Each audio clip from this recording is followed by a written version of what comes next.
네, 기업 이슈 살펴보는 뉴스앤마켓 시간입니다. 연휴를 마치고 개장한 화요일입니다. 힘겹게 마감이 됐는데요. 시장 상황 증권부 박혜린 기자와 자세하게 살펴보도록 하겠습니다. 예, 박 기자 오늘도 많은 분들이 또 심란한 하루 보내셨을 것 같습니다.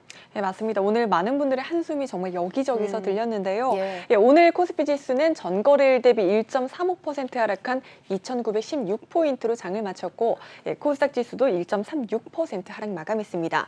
한편 원달러 환율은 장중 1,200원을 돌파하는 등 연고점을 경신하기도 했습니다. 예, 코스피 지수는 벌써 2,900대 초반대까지 내려온 모습입니다. 오늘은 좀 전반적으로 또 짚어보겠는데 먼저 달러입니다. 결국에는 연고점까지 경신을 하는 모습이었는데 이유를 좀 어떻게 봐야 될까요? 네, 국제유가 급등에 따른 인플레이션 우려와 또 테이퍼링에 대한 경계감, 또 중국 경기 둔화 우려 등으로 안전자산을 선호하는 투자자들이 늘며 달러가 강세를 보이고 있는 겁니다.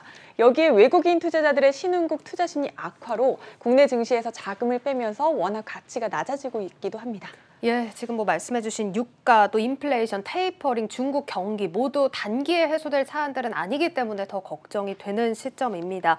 자, 그리고 오늘 삼성전자 얘기 또 안 할 수가 없는데 7만 원이 결국엔 깨졌습니다. 네, 그렇습니다. 삼성전자의 주가가 오늘 7만 원 아래로 내려앉았습니다.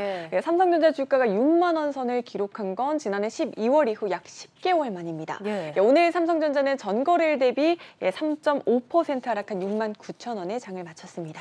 지금 좀 당황스러운 건 지난주에 3분기 실적도 굉장히 잘 나왔고 네. 그 기간에 주가도 살짝 또 반등을 하면서 많은 개인 투자자분들이 그때 또 들어가셨던 걸로 네, 맞습니다. 알고 있습니다. 그런데 오늘 7만 원을 깼고 이런 좀 하락 추세를 어디서 이유를 찾아봐야 될까요? 네, 증권업계에서 먼저 올해 4분기 메모리 반도체 업황 둔화에 대한 우려가 해소되지 않은 점을 꼽습니다. 예. 실제 최근 대만의 반도체 시장 조사 기관 트렌드포스는 4분기 디램 가격이 3에서 8%, 낸드 플래시 가격은 5%까지 떨어질 것이란 예상을 내놓기도 했습니다. 예. 국내 증권업계에서도 삼성전자에 대한 눈높이를 낮추는 분위기입니다.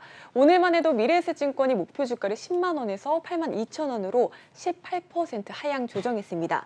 미래에셋증권은 4분기 디램 가격 하락 전환과 또 내년 연간 혼합 평균 판매 단가 하락을 반영해 4분기와 내년도 영업이익 전망치를 각각 3.4%, 13.6%나 낮췄습니다. 예. 신한금융투자도 오늘 중국 전력 제한 이슈에 의한 IT 공급망 차질 연장으로 2022년 메모리 실적이 소폭 하향될 것이라며 목표 주가를 9만 6천 원으로 4% 내렸습니다.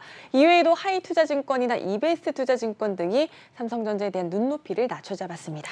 예, 지금 목표 주가 대략 한 6곳에서나 지금 하향 조정이 된 상태고 평균 가격으로 치면 한 8만 원 선까지 내려온 모습입니다. 네, 맞습니다. 또 앞서 말씀드린 환율 상승세도 주가 하락을 부추기는 요인 중 하나입니다.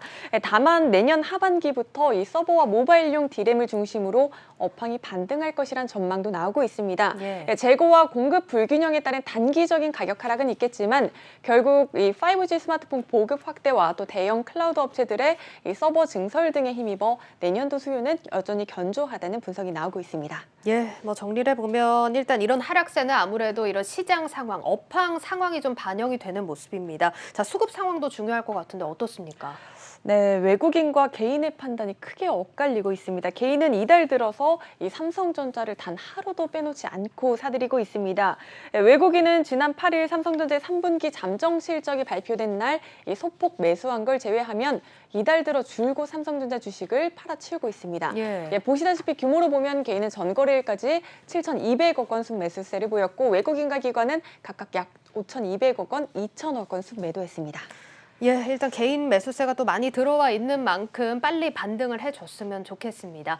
자, 그리고 오늘 또 항상 삼성전자와 같이 선두로 또 실적을 발표하죠. LG전자 실적도 나왔죠. 네, 오늘 실적이 나오기 전까지 보합권에 있었던 LG전자의 주가는 실적 발표와 함께 3% 넘게 상승을 했습니다.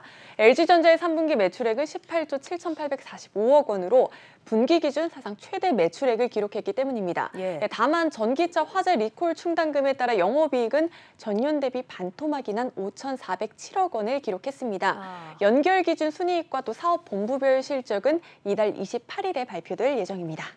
예, 알겠습니다. 일단 삼성전자 지금 단기 실적보다는 장기적인 업황에 많이 영향을 받고 있는 만큼 추가로 제기되는 분석들도 잘 체크하셔서 투자를 하셔야겠습니다.